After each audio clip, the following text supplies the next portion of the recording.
नमस्कार, स्वागत है आपका इंडिया डायरेक्ट न्यूज में। मैं हूं आपके साथ नेहा सिंह। एक खास खबर के साथ देश में कोरोना वायरस के केस लगातार बढ़ते जा रहे हैं। इसी बीच माननीय उच्च न्यायालय द्वारा जिला और सत्र न्यायालय के लिए कोरोना को लेकर सर्कुलर जारी किया गया। इसी बीच इंडिया डायरेक्ट न्यूज के संवाददाता ने जिला न्यायालय पहुंचकर अभिवक्ताओं से खास बातचीत की। जिस प्रकार से देखने में आ रहा है कि कोरोना काल से देश अभी उभर ही रहा है, पटरी पर धीरे धीरे आने की कोशिश कर रहा है, ऐसे में माननीय उच्च न्यायालय इलाहाबाद द्वारा कुछ गाइडलाइंस जारी की गई हैं जिला व सत्र न्यायालयों को। पश्चिम उत्तर प्रदेश के अधिकतर न्यायालयों को इस प्रकार की गाइडलाइन जारी की है कोरोना के तहत। उसके विषय में और जानने के लिए आज हम मौजूद हैं गाजियाबाद जिला न्यायालय के कुछ अधिवक्ताओं के साथ। आइए उनसे जानने की कोशिश करते हैं कि किस प्रकार की गाइडलाइंस हैं, उसका वादियों प्रतिवादियों पर क्या फर्क पड़ने वाला है और उसके क्या मायने हैं। मैम, इंडिया डायरेक्ट न्यूज में आपका स्वागत है।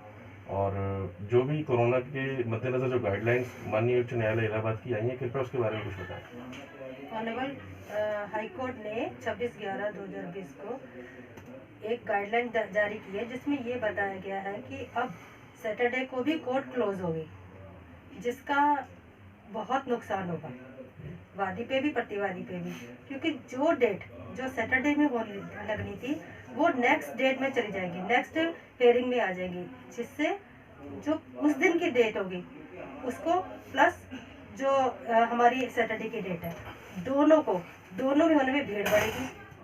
भीड़ बढ़ने से उस चीज़ का हमें नुकसान ही होगा, फायदा नहीं होगा। और मैम, जिनका उस दौरान पे नियत तिथियां हैं, तो उनके खिलाफ कोई एडवर्स ऑर्डर तो आने की संभावना नहीं है? उनके खिलाफ एडवर्स ऑर्डर नहीं आएगा, लेकिन उनकी नेक्स्ट डेट लग जाएगी।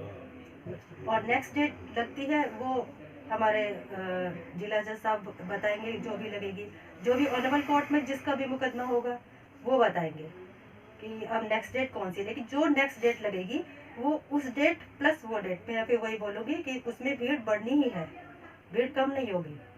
क्या गाजियाबाद में कोरोना पॉजिटिव लोग जिला न्यायालय में कुछ ज्यादा मात्रा में मिल रहे थे क्या?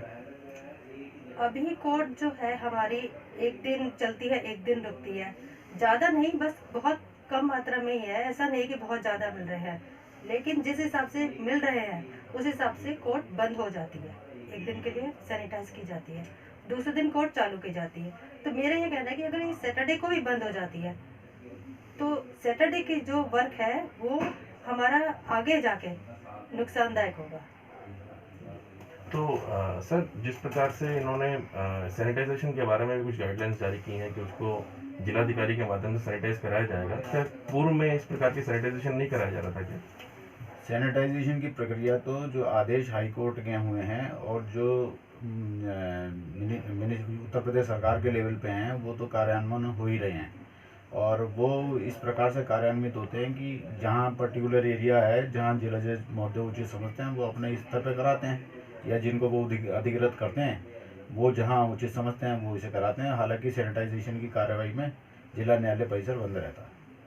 तो मतलब सर, जिस प्रकार से हमने अन्य अधिवक्ताओं से जाना कि कोरोना की गाइडलाइंस क्या है, अभी तक हम ये समझ पाए कि शनिवार की एक तरीके से अगले आदेशों तक छुट्टी कर दी गई है। तो इसमें जो वहाँ उस दौरान की नियत तिथियां हैं, तो उनके लिए कुछ तारीखें तय की गई हैं या वे जिला न्यायालय द्वारा तय की जाएंगी? जो सैटरडे के लिए गाइडलाइंस आई हैं उनके लिए अभी तक पूर्व से कोई जो डेट्स हैं वो डेट नियत नहीं है। सैटरडे की जो भी डेट हैं और अब गाइडलाइन आने के बाद में उसके बाद में ऑनरेबल जिला जज साहब जो हैं एक सर्कुलेशन पास करेंगे कि जनरल डेट सैटरडे की उस दिन के लिए लगती है। तो इसमें अलग से कुछ नहीं आएगा, जिला जज साहब इसमें आदेश पारित करेंगे कि सैटरडे की जो भी डेट होगी उसके लिए आगामी तिथि ये नियत की जाती है। आपने सर इंडिया डायरेक्ट न्यूज को समय दिया, उसके लिए बहुत बहुत धन्यवाद। तो ये थे गाजियाबाद के कुछ अधिवक्तागण जिन्होंने माननीय उच्च न्यायालय इलाहाबाद हाई कोर्ट के सर्कुलर का हमें विस्तार से बताया कि उसका असर आम जनता पर, वादियों फरियादियों पर क्या पड़ने वाला है। कुल मिला के हमारे ये समझ में आया कि शनिवार को कोर्ट बंद रहेंगे अगले आदेशों तक, और जो भी उस दौरान शनिवार को जिनकी भी तिथियां नियत की गई होंगी वे ऑटोमेटिकली आगे के लिए पोस्टपोन हो जाएंगी। गाजियाबाद से हिमांशु सिंह की रिपोर्ट, इंडिया डायरेक्ट न्यूज के लिए।